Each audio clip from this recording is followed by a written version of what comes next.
Hello, everyone. Today I am so excited.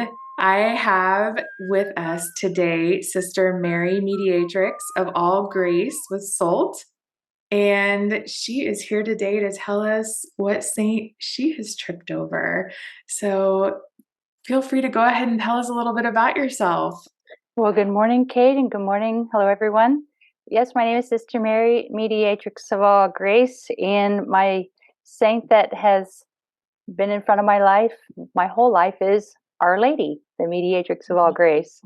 And thanks be to God, I've had many saints along the way, and I was thinking about, which saint to choose for today, and Saint Therese has been such an instrument at different times, but Our Lady's been the one consistent saint that has always been close to my heart, and I've been close to her heart, thankfully.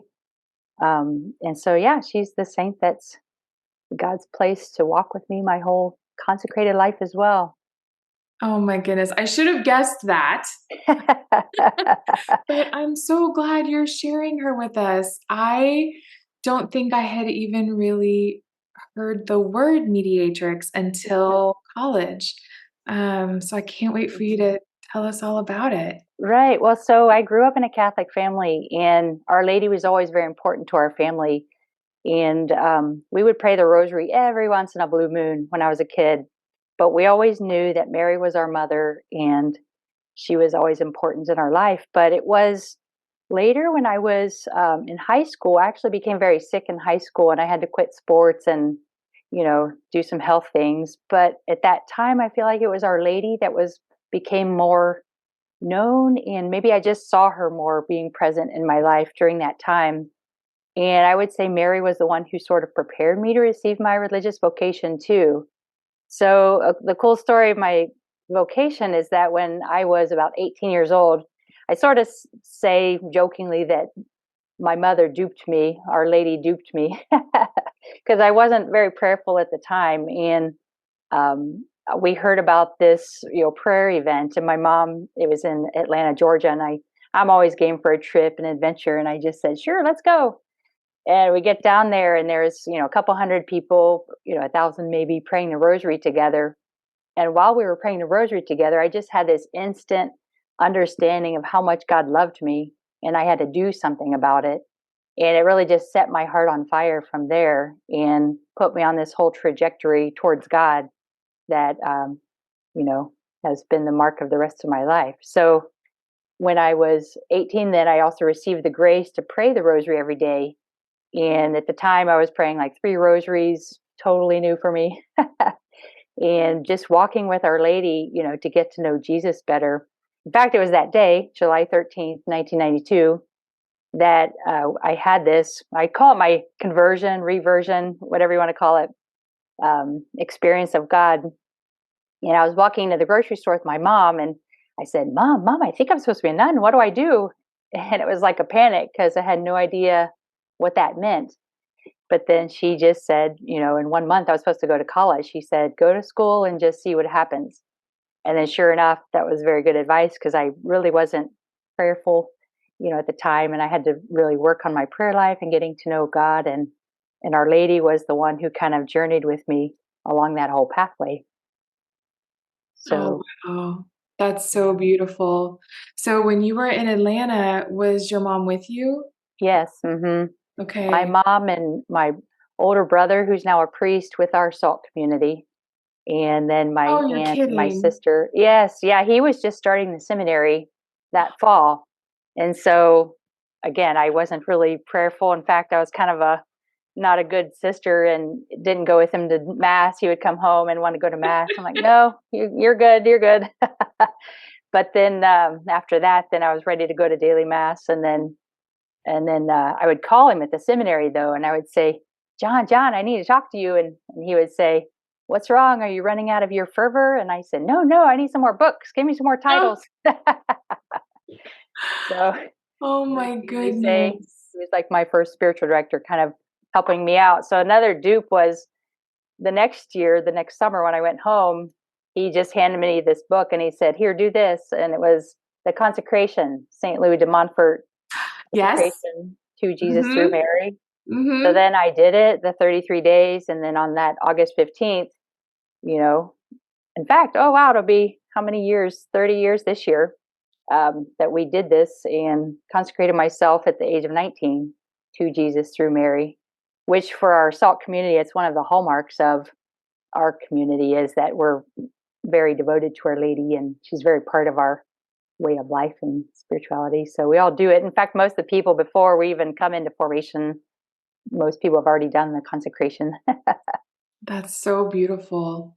So for those listeners who maybe don't know what that word means, what specifically about mediatrix drew you in to that title of Our Lady? Yeah, so I heard the title when I was in college also. In fact, I was in pharmacy school. I was studying pharmacy, and then my friends that I was the closest to knew I was discerning, and they would joke and say, "You could be Mary, the mediatrix of pediatrics and geriatrics." But I came across this video that Dr. Mark Miravalle did on Mary as co-redemptrix and mediatrix of all grace. And I really just love the title. Of course, in itself, it's a cool word, mediatrix, but but I love the way he would explain it as it's Mary's maternal mediation. You know, you think of like a mediator's like a middleman, middle woman between, so she is like a middle woman between God and us. You know, the way that God came in his incarnation was through Mary, and then we go back through Mary to Jesus. And so Mary is just a pure gift that God gave us, our spiritual mother, and that we go to Mary to Jesus. I mean, we always go, you know, to the Trinity, but Mary takes us there. And so for me, it was like when I started this journey on my spiritual life, and it was Mary that took me to Jesus. Like I said, I was praying the rosary every day, and it was getting to know Jesus through praying the mysteries of the rosary, and then just through this simple prayer that I got to know Jesus as my friend, and then later as my spouse and beloved. You know, so Mary's the one who kind of brought me into that relationship. So beautiful. Oh my goodness. When I converted in college, I can remember standing at the back of the church, and I actually took Our Lady as my confirmation saint because Mhm. that was kind of the last thing for me that I didn't understand. And I can remember standing at the back of the church and saying, "Okay, Mary, I don't understand, Mhm. but all of these wise people who have gone before me and all of these beautiful traditions and beautiful saints and beautiful people, they love you so much, and I'm going to trust that one day I'll understand." And I remember feeling a little guilty, like I should understand, but I don't. But I just remember this beautiful feeling of like, it's okay, just complete peace that, that she would help me understand. And I did the Father Michael Gaiety 33-day consecration, and it changed everything about how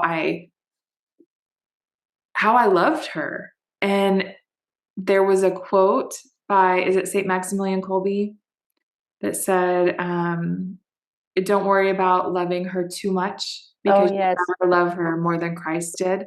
Mhm. Right. And it was like, once I read that quote and once I did the consecration, all of the puzzle pieces just fell right into place. And Mhm. now I just hope I feel like there's so many people that are missing out on that peace and on that love and on that beauty of her just continually pointing you back to the cross, you know? Mhm.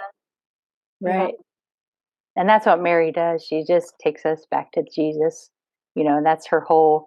I have this picture when I made my final vows. One of the sisters painted a picture for me that I used for my prayer card. And it was like the Trinity above Our Lady, and then Mary with like her arms open, and then like a little city below her, and then the Oh. people. And it really was just showing that, you know, it's like the miraculous medal image where Mary has her arms open and you see the rays coming from her fingers. It's like the graces coming out, and it's like it's all gift, you know, undeserved, unmerited. Sometimes we don't even know to ask for these graces, but Mary's like right there to dispense them, to share them with us. And one thing that's been on my heart lately is just for people to have a deep encounter with Our Lady, because I hear often, even from like daily mass goers, they say, you hear about Mary and you hear all these great things about her, but I don't know her. And I just keep thinking, like, for people to have a deeper encounter, and even for myself, you can't always go into a relationship with somebody, right? But to have a deeper encounter and like love of Mary, because she has such a great love for us. And it's like, we try to devote our lives to God, right? But like Mary just 100%, every thought, every breath, every moment is she gave to God. And so Mhm. like, but to be able to imitate that, but to be also just like part of that life and breath that, our heart resonates kind of like with Mary's heart, beating for God. And yeah, I just keep praying for that because, like I said, it's very common that people say that, I don't really know Mary too much. But another thought that I keep thinking of lately is just how Mary is like God's masterpiece. And recently in February, I was blessed to be able to go to Rome. And I was just looking at all these great works of art. And you're just like, people made this, or, this is so beautiful. And you're just like astounding beauty everywhere. But then you think about Our Lady is like God's greatest masterpiece. And I'm thinking about like the way he made her and her beauty, and how occasionally God will show you somebody that's like such a beautiful person and you just get this real experience of God through them. And then Mary's like even to the nth degree, like God's greatest masterpiece that wants to relate to us, and that she's humble enough to, you know, be with us and to walk with us. And I just keep thinking that word masterpiece, it just keeps coming Oh, up in my prayer, and that our mother's a masterpiece of God. it's so true. As I learn more and more about my faith, even though now it's been over 20 years, I still feel like every day I'm learning, I'm learning new Hmm. things. Hmm. Um, but I had never seen or never really heard um, that idea that she's the new Eve and Hmm. how she really came to undo all of those things. Hmm.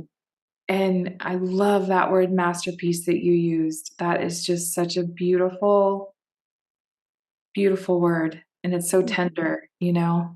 Hmm. Yeah. And to think that I think when we think of what God's done for us, it's so easy to think of course, Christ and his son and the gift, but all of the things that he did surrounding that as well, all of the, giving us Mary as well, giving Hmm. us a mother that we all need Hmm. that loves us so, so much. Yeah, Hmm. it's really beautiful. Yeah, so right now at this time we're, preparing for the Feast of Divine Mercy. And I've been meditating on this, Mary as the Mother of Mercy and the Mediatrix of Mercy and her role in this, and how God chose Mary to be one with him in his dispensing of the graces of mercy. And our pastor likes to tell little jokes at the end of his homily. And recently he told this story. He said, St. Peter was at the gate of heaven, and there were all these people in heaven, and Jesus came up to him and he said, Pete or Peter, how did all these people get in here? I didn't see them come in. St. Peter said, that's your mom. She keeps opening the back door. Love But that. his point was just, Mary's all about mercy, and Yes. justice is for the Lord, but Mary's all about mercy. And so that's another area that, Mary's, she's bringing down the graces and helps bring in those graces of mercy towards upon us and upon all creation. And she's a mediatrix of mercy for us too. It's so beautiful. And I think right now we need all the mercy we can get. Mm-hmm. Yeah. Hmm. Oh, well, thank you so much. I am so glad to learn more about Our Lady and about her title, Mediatrix. That's just beautiful. If there's anyone that wants to read more or just learn more about the different titles, especially Mediatrix, are there any resources that you would suggest or recommend for them? One of my favorite books is Fulton Sheen's The World's First Love on Our Lady. And that's a really beautiful book. I can't remember specifically if that talks about Mary Mediatrix, but Dr. Mark Miravalle is kind of the theologian of our time that's really promoting this dogma. So like I said, when I was in college, somebody gave me a VHS tape of his that he was unpacking this dogma. There's a group that's promoting it from being a doctrine, a teaching of the church, to becoming a dogma, the highest form. And it would be the fifth Marian dogma: Mary, co-redemptrix, mediatrix, and advocate. And so Mark Miravalle has a lot of resources online and a few books too. He has a nice thin one that kind of explains the dogma, but I actually gave it to a friend of mine recently, and she said, it's still too heady for me. Make it simple. So I'm still praying about, like, maybe I should write like a simple little handout book.